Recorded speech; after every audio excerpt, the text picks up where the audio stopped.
하나님의 말씀 함께 보겠습니다. 시편 23편 1절 말씀입니다. 우리가 너무나 잘 아는 말씀이죠. 우리 함께 읽도록 하겠습니다. 자, 읽겠습니다. 시작.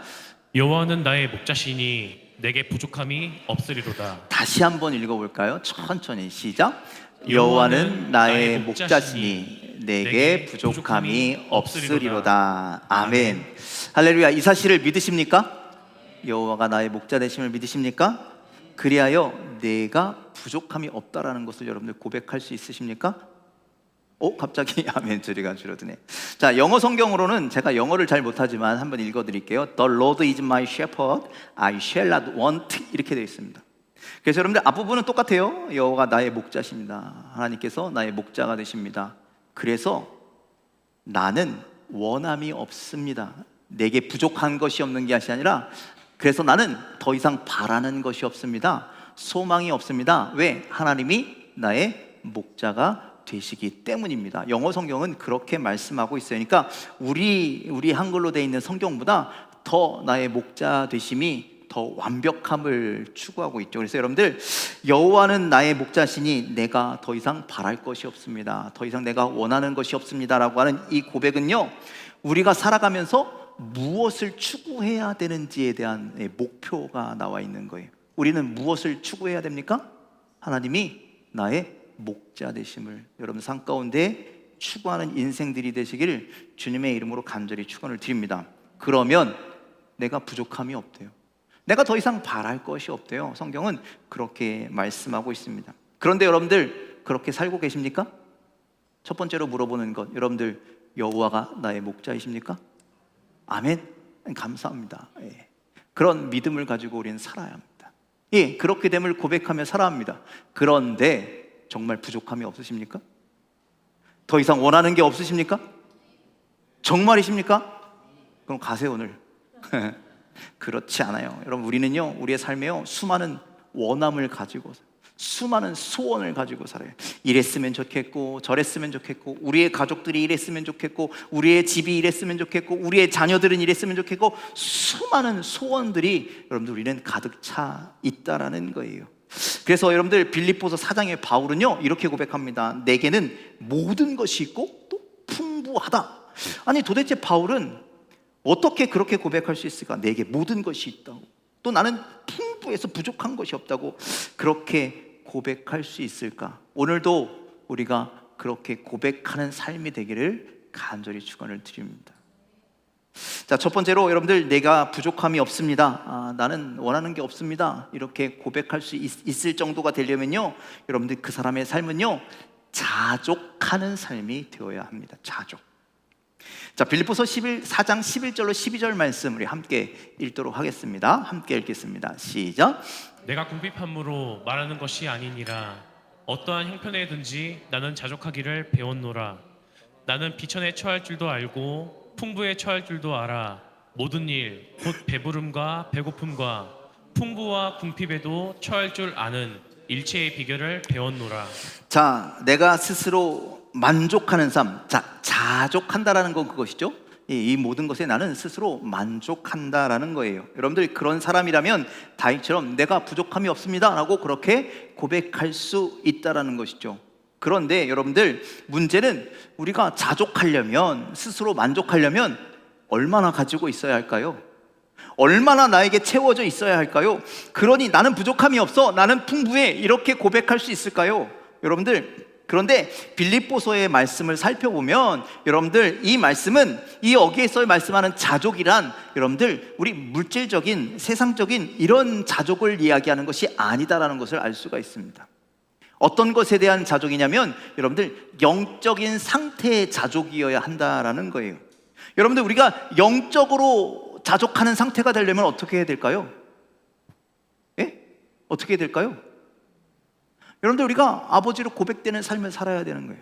주님이 나의 목자이십니다라는 고백을 드릴 수 있는 삶을 살아야 되는 거예요. 정말 주님이 나의 목자이신 것처럼, 그리고 나는 그의 양인 것처럼, 여러분들 그 관계를 살아가면 우리는 자족하는 삶이 된다라는 말씀이죠.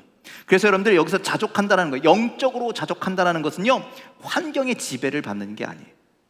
환경의 지배를 받는 것이 아니라 환경을 지배하는 상태가 되어야 한다라는 말씀입니다. 자, 워렌 위어스비라고 하는 목사님이 이 말씀을 이렇게 표현합니다. 자, 우리는 자족하는 사람은요, 온도계와 같은 사람이 아니라 온도 조절기와 같은 사람이다라고 그렇게 얘기합니다. 무슨 얘기인지 이해가 되시죠?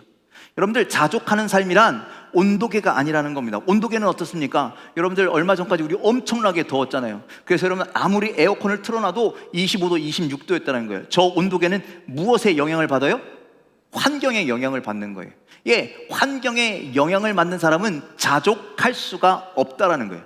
환경에 따라서 이렇게 열받기도 하고 이렇게 냉랭해지기도 하고, 여러분들, 그런 것이 온도계와 같은 사람인데, 여러분들, 우리는 그런 사람이 되어서는 안 된다는 거예요. 우리는 뭐가 되어야 된다고요? 온도 조절기와 같은 사람이 되어야 한다라는 거예요. 그러니까 여러분들, 더우면 어떻게 해요? 우리는 온도를 낮게 설정합니다. 추우면 어떻게 해요? 온도를 높인다라는 거예요. 그래서 여러분들, 외부의 영향을 받는다, 안 받는다? 받지 않는다라는 것이죠. 또 이렇죠. 어떤 사람은 더운 사람이 있고 어떤 사람은 추운 사람이 있어요. 그때 어떻게 합니까?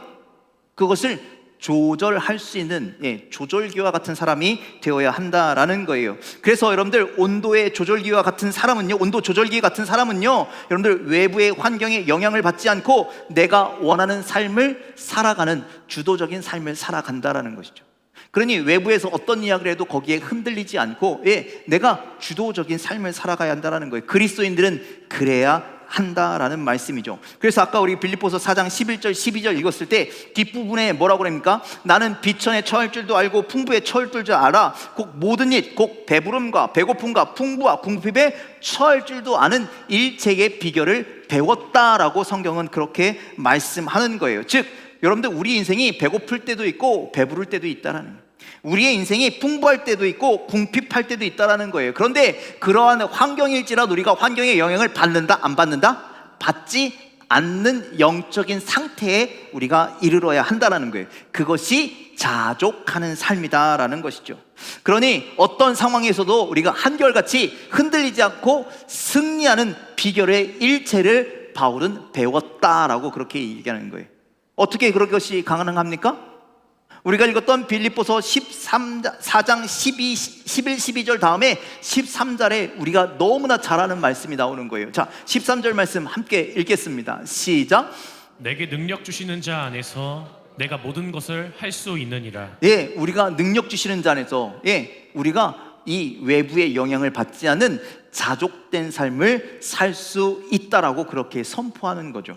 여러분들, 이 13절 말씀은요, 우리가 잘못 해석하면 안 돼요. 우리가 내게 능력 주시는 자 안에서 내가 모든 것을 할 수 있느니라. 즉, 내가 하나님 열심히 믿으면, 예수님 열심히 믿으면 가난한 자가 부자 된다? 여러분들, 이렇게 생각하라는 말씀이 아니다라는 거예요. 연약한 자가 강해진다? 이렇게 생각하지 말라는 거예요. 여러분들, 예수 믿는 사람 배고플 수 있습니다. 예수 믿는 사람 가난할 수 있습니다. 예수 믿는 사람 연약할 수 있습니다. 그런데 문제는 배부르거나 배고프거나 가난하거나 연약하거나 뭐 이런 것이 문제가 아니라, 여러분들, 환경 때문에 흔들리지 말라라는 거예요. 환경에 의해서 이리저리 흔들리지 말라는 거예요. 배부르다고 교만할 것 아니고 강하다고 교만하지 말라는 거예요. 그렇다고 배고프다고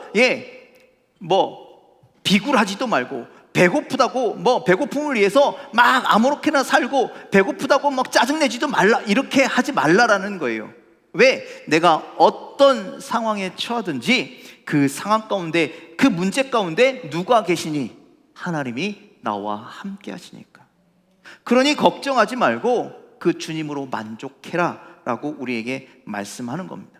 그 주님과 함께 그 상황을 승리해라 라고 말씀하는 겁니다. 왜? 하나님이 이미 우리를 위한 계획이 있으시니까, 그것을 믿으니까, 우리에게 소망이 있으니까, 여러분들, 그 환경 때문에 흔들림 없어야 한다는 거예요. 그때서야 그런 사람이 내게 부족함이 없습니다 라고 고백할 수 있게 된다는 것이죠. 여러분들, 지금 삶이 어떠십니까? 자족의 삶을 살고 계십니까? 환경에 흔들리지 않는 삶을 살고 계십니까? 지금 환경과 상황과 문제에 상관없이 자족하여서 하나님 때문에 내가 부족함이 없습니다, 이렇게 고백할 수 있는 그런 놀라우신 은혜가, 자족의 은혜가 여러분들에게 임하시기를 주님의 이름으로 간절히 축원을 드립니다. 자, 그리고 또한 우리가 부족함이 없으려면요, 우리가 알아야 하는 성경이 말씀하는 축복의 공식을 좀 깨달아요. 여러분들 축복의 공식이 있다는 거 아십니까? 축복의 공식대로 살 수 있는 믿음이 있길 간절히 소망합니다. 축복의 공식은 뭐냐면요, 여러분들 우리 황금률이라고 그러잖아요. 섬김을 받고자 하면 먼저 어떻게 하라고요? 섬기라. 여러분들 우리가 풍족하기 위해서는 어떻게 해야 될까요? 그러면 먼저 나눠야 한다. 여러분들 우리가 나눔의 삶을 살 때에 내게 부족함이 없음을 여러분들 기억하시길 바랍니다. 사람이요, 아무리 많이 소유한다 해도 계속 탐욕 가운데 살고 내가 가진 것을 나누지 못하면요, 그 인생은 결국 부족한 인생이 되는 겁니다. 하지만 비록 가진 것이 적어도 욕망 가운데 살기보다는 내가 가진 작은 것을 나누는 삶을 살다 보면 그 사람은요, 부족함에도 부족함이 없는 풍성한 인생을 살게 됨을 여러분들 믿으시길 바랍니다. 자, 우리가 조금 전에 읽었던 그 빌립보서 4장 말씀, 바울은요, 빌립보 교인들이요, 이러한 삶을 사는 것을 보면서 기뻐하고 축복하는 겁니다. 빌립보 교인들이요, 여러분들 빌립보 교회는요, 바울이 우리 사도행전 말씀 수요일 날 보고 있는데, 거기에 보면 2차 선교 여행을 가는데 성령께서 소아시아로 가려고 했더니 거기 가지 말고 마게도니아로 넘어가라. 마게도니아는 어디냐면 유럽을 상징하는 곳이거든요. 소아시아 가지 말고 유럽으로 가, 이렇게 말씀하셨어요. 그래서 거기 건너가서 유럽에 건너가서 첫 번째 세웠던 교회가 바로 빌립보 교회입니다. 빌립보 교회는요, 아주 세운 지 얼마 안 된 초창기 어린아이와 같은 교회였다라는 거예요. 하지만 바울을 통해서 복음을 받아들이고 구원을 그들이 경험했다라는 거죠. 그리고 바울이 떠나서 계속 선교 여행을 하는데 받은 은혜가 너무나 감사해서, 하나님의 그 구원의 은혜가 너무 감사해서요, 우리 그대로 있을 수 없어 라고 해서 바울이 갈 때마다 필요한 그 선교에 대한 어떤 일들을 이루기 위해서 끊임없이 구제를 보냈던, 선교 헌금을 보냈던 교회가 빌립보 교회였다라는 거예요. 물질적으로 지원했던 교회가 빌립보 교회입니다. 이런 빌립보 교회에 동참을 했던 모습을 보고 19절에 뭐라고 이야기하냐면, 함께 좀 읽어볼까요? 함께 읽겠습니다. 시작. 나의 하나님이 그리스도 예수 안에서 영광 가운데 그 풍성한 대로 너희 모든 쓸 것을 채우시리라. 자, 빌립보 교회들이 그들도 연약한데, 그들도 부족한데, 그들도 작은데도 불구하고 이런 나눔의 삶을 살고 있는데, 그때 뭐라고요? 하나님이 그리스도 예수 안에 있어서 영광 가운데 그 풍성한 대로 너희의 모든 것을 쓸 것을 어떻게 하신다고요? 채우시리라 라고 말씀하시는 거예요. 하나님께서 너희의 이런 삶을 풍성하게 채워주실 거야. 너희들이 없지만 비록 나누는 삶을 사는 너희들을 하나님께서 축복하실 거야. 지금 이 말씀을 하고 있는 거예요. 여러분들 기억하시기 바랍니다. 하나님은 반드시 우리의 쓸 것을 채우시는 줄 믿으시길 바랍니다. 하나님은 반드시 우리의 부족함을 채우시는 줄 믿으시길 바랍니다. 그런데 이 채우시는 은혜, 이 채우시는 축복을 누리기 위해서 두 가지 선제 조건이 있다라는 거예요. 뭐냐면 여기 나와 있죠. 그리스도 예수 안에 있어야 한다. 그리스도 예수 안에 있는 자, 즉 거듭남 삶을 사는 여러분들 되시길 주님의 이름으로 간절히 축원을 드립니다. 그리고 빌립보 교인처럼 나눔의 삶을 살 때 하나님은 부족한 자들을 채우시는 줄 믿으시길 바랍니다. 하나님은 그들의 삶을 부족함 없이 책임져 주시겠다는 거예요. 성경 전체를 통해서 그러한 삶을 사는 자들을 하나님은 채우시겠다고 그렇게 약속하시죠. 그래서 잠언 19장 17절에는요 이렇게 말씀합니다. 함께 읽겠습니다. 시작. 가난한 자를 불쌍히 여기는 것은 여호와께 꾸어드리는 것이니 그의 선행을 그에게 갚아 주시리라. 자, 가난한 자를 불쌍히 여기는 건 아이고 불쌍해 말만 그렇게 한다라는 것이 아니라 그들을 불쌍히 여기고 사랑하고 아끼고 섬기고 나눠준다라는 건 여호와께 꾸어서 드리는 거래요. 우리 기도할 때 어떻게 해요? 하나님 주시옵소서 주시옵소서 하는데 여러분들 그러지 말라는 거예요. 너희들이 먼저 나누고 섬기고 이렇게 섬기는 삶, 사랑하는 삶을 살면 그것이 여호와께 꾸어드리는 거래요. 우리 하나님이 뭐가 부족하시다고 우리에게 하나님께서 우리에게 뭘 꾸시겠어요? 우리에게 꾸지 않으실 뿐인데 우리가 그렇게 하면 그것이 다 하나님이 빛으로 쌓인다는 거예요. 그 빛을 반드시 그의 선행을 우리에게 뭘 한다시고 갚아주시는 분이시다라고 그렇게 말씀하는 겁니다. 오늘 여러분들 우리가 섬김을 통해서 우리가 나눔을 통해서 하나님께 꾸어드리는 여러분들의 삶이 되길 간절히 소망합니다. 우리 하나님요, 먹튀하시는 분이 아니시라는 거예요. 우리 하나님 분명히 꾸면 몇 배로 갚아주시는 하나님이신 줄 믿으시길 바랍니다. 그러려면 어떻게 되느냐? 우리의 있는 것을 먼저 내어주어야 한다, 나누어야 한다는 것이죠. 여러분들, 출애굽기에 보면 하나님께서 모세를 찾아왔습니다. 모세에게 뭐라고 말씀하시냐면, 너 손에 있는 게 뭐냐라고 물어보세요. 그랬더니 너 지팡이 하나 있는데요? 그랬더니 하나님께서 지팡이를 어떻게 하래요? 던지래요. 예, 그래서 던졌습니다. 그리 지팡이를 놓자 그 지팡이에 하나님의 놀라운 능력이, 하나님의 그 놀라운 권능이, 또 하나님의 놀라운 목적과 계획이 임하여서 누구에게 다시 돌아와요? 모세에게 돌아오는 거예요. 그래서 모세가 하나님의 부르심을 받고 마지막에 애굽으로 갈 때 성경에 뭐라고 그러냐면, 모세가 하나님의 지팡이를 손에 들었더라 이렇게 말씀하고 있죠. 그렇죠? 자신이 지팡이를 집은 게 아니라요, 하나님의 지팡이를 쥐었다라는 거예요.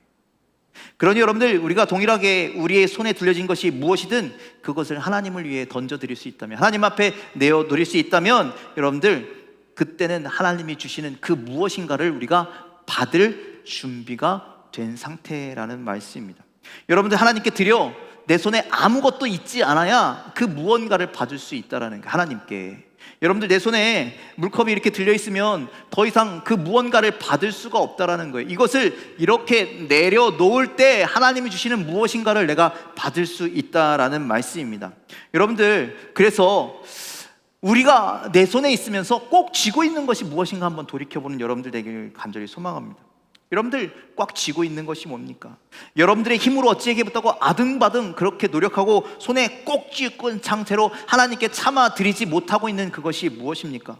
여러분들, 사랑과의 관계입니까? 어떤 물질입니까? 여러분들의 인생의 어떤 목표와 계획입니까? 아니면 여러분들이 꿈입니까? 아니면 우리가 해결해야 할 수많은 감정들입니까? 그것 때문에 꿍해서 하나님 앞에 나아가지도 않고, 그것 때문에 하나님 앞에 뭐 드리지도 않고, 그것 때문에 하나님 앞에 뭐 헌신하지도 않고, 여러분들 혹시 그런 삶을 살고 있다면 여러분들 과감하게 내려놓으시길 간절히 소망합니다. 과감하게 포기하시길 간절히 소망합니다. 과감하게 하나님 앞에 드리시길 간절히 소망합니다. 그러면 하나님이 나의 목자 되심을 경험하게 될 겁니다. 목자 되신 하나님께서 우리를 풍성하게 채우시는 줄 믿으시길 바랍니다. 우리가 꼭 쥐고 하나님께 드리지 못하는 이유는, 여러분들, 우리가 전능하신 하나님보다 내가 더 똑똑하다, 내가 더 잘한다 라고 하는 교만 때문이라는 거예요. 이거 없으면 난 안 돼, 하나님을 신뢰하지 못하기 때문입니다. 하나님, 이거 나한테 얼마나 소중한 건지 아시죠? 이거 하나님 얼마나 귀중한 건 아시죠? 여러분들, 이거 없으면 하나님 나 정말 안 되는 거 아시죠? 라고 생각하는 그것. 그래서 내가 가진 것보다 주님이 더 소중하다라는 것을 여러분들 인정하시길 바랍니다. 그래서 여러분들, 아브라함에게 뭘 바치라 그래요? 이삭을 바치라. 아브라함이요, 하나님 앞에 기도하는 사람이었고요, 하나님 앞에 예배하는 사람이었고요, 하나님을 부르짖는 사람이었어요. 그런데 이삭을 백세에 딱 얻더니 하나님을 찾지 않아요. 하나님 바라보지 않아요. 하나님 앞에 기도하지 않아요. 그때 하나님께서 이야기하십니다. 너 내 손에 있는 이삭을 던져라 라고 하시죠. 바쳐라 라고 얘기해요. 그때 하나님 앞에 이삭을 드리죠. 하나님 여기 있습니다. 두 말 않고 드리잖아요. 그때 아시는 거예요. 아, 네가 나를 이만큼 사랑하는. 그래서요, 하나님은요, 아브라함에게 놀라운 은혜를 더하여 주시는 줄 믿으시길 바랍니다. 여러분들, 아브라함뿐만 아닙니다. 이삭도 거기에 같이 덩달아 있다가 축복을 받았다라는 사실 아닙니까? 여러분들, 하나님은 우리에게 큰 꿈과 큰 계획을 가지고 계십니다. 그런데 여러분들, 이 세상에 썩어질 것 때문에, 하찮은 것 때문에 그 놀라운 계획에서 제외당하면 여러분 얼마나 억울하겠습니까?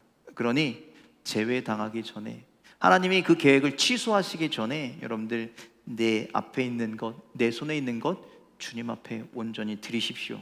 주님이 나보다 능력이 많으시고 하나님이 나보다 큰 계획이 있어서 하나님 앞에 모든 걸 맡깁니다, 나를 주장하시옵소서. 이런 겸손한 믿음으로 주님 앞에 나가길 간절히 소망합니다. 주님께 드리는 손은 주님께 드림의 손길도 있지만, 여러분들, 다시 받겠다라고 하는 의미도 있습니다. 여러분들, 우리가 붙잡은 것 활짝 펴서 주님 앞에 드리시고 주님이 우리에게 주시는 놀라운 은혜를 갑절로 몇 배로 받는 여러분들의 귀한 인생들 되길 간절히 소망합니다. 그런 사람만이 주님께 드릴 수 있고 세상 사람들을 향해서 나눌 수 있는 사람만이 그렇게 여호와는 나의 목자시니 내게 부족함이 없다라는 고백을 드릴 수가 있게 됩니다. 여러분들, 그렇게 드림의 나눔의 삶을 살아가는, 그래서 놀라운 축복을 받는 여러분들 되기를 간절히 축원을 드립니다. 마지막으로요, 부족함 없는 삶을 살아면 여러분들 하나님을 구하시기를 주님의 이름으로 간절히 축원을 드립니다. 우리 1절 말씀, 여호와는 나의 목자시니 내게 부족함이 없으리로다. 내게 부족함이 없으리려면 전제되는 게 뭐예요? 여호와가 나의 목자가 되어야 한다라는 말씀입니다. 여호와가 나의 목자가 되지 않고서는 결코 내가 부족함이 없는 삶을 살 수가 없다라는 말씀이죠. 여러분들, 대부분의 종교에서요 자족을 이야기합니다. 똑같이 자족을 이야기합니다. 그래서 여러분들 어떠냐면요, 무소유, 무욕, 이런 거를 얘기해서 다 내려놓으래요. 다 포기하래요. 그래서 여러분 뭐라고 얘기하냐면요, 욕구가 없으면 아픔도 없대요. 이해가 되십니까? 여러분들, 이런 분들 있잖아요. 남자분들 이런 때 있어요. 내 옆 사람이, 내 옆에 그 회사 직원이요, 차 사면요 배가 아파요. 왜? 나도 차 사고 싶은데, 나도 좋은 차 타고 싶은데. 그런데 여러분들, 차에 대한 관심이 없으면 배가 아플까요? 안 아플까요? 안 아프겠죠. 그 얘기를 하는 거예요. 무소욕.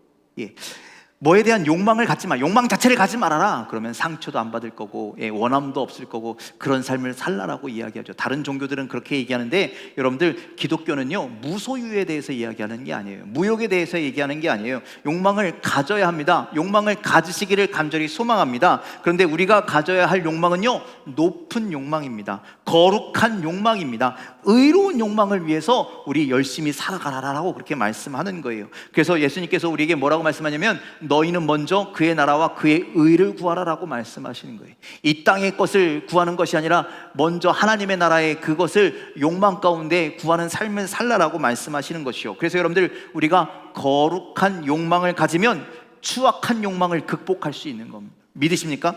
여러분들, 우리가 의로운 욕망을 가지면 불의한 욕망도 극복하게 되는 줄 믿으시길 바랍니다. 우리가 선한 욕망을 가지면 그 악한 욕망을 극복하게 되는 줄 믿으시길 바랍니다. 그래서 여러분들, 우리가 가져야 할 가장 큰 욕망은 무엇이냐?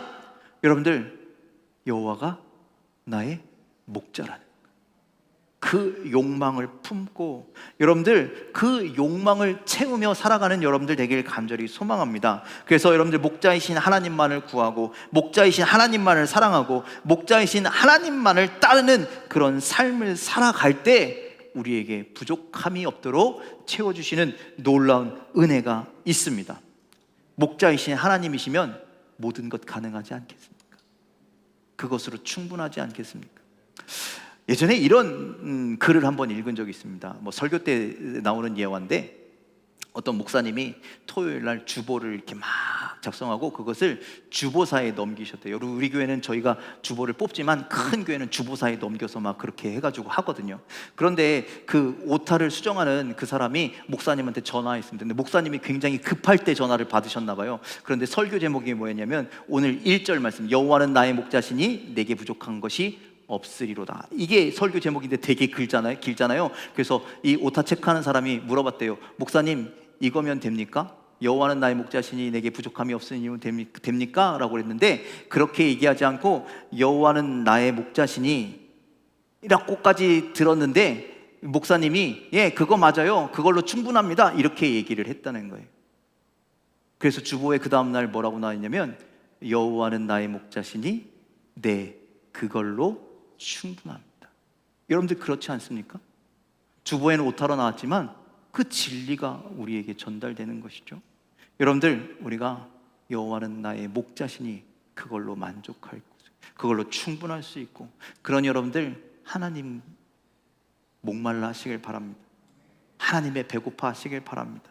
하나님으로 충만하시길 바랍니다. 하나님이 나의 목자 되시면 무엇이 필요하겠습니까? 그것으로 충분한 것이죠. 여러분들 하나님이 나의 목자 되심을 고백하며 살아갈 때 하나님 때문에 내가 부족함이 없습니다. 내가 연약함이 없습니다. 내가 아픔이 없습니다. 나에겐 주님 때문에 즐거움만 가득합니다. 풍성함만이 가득합니다.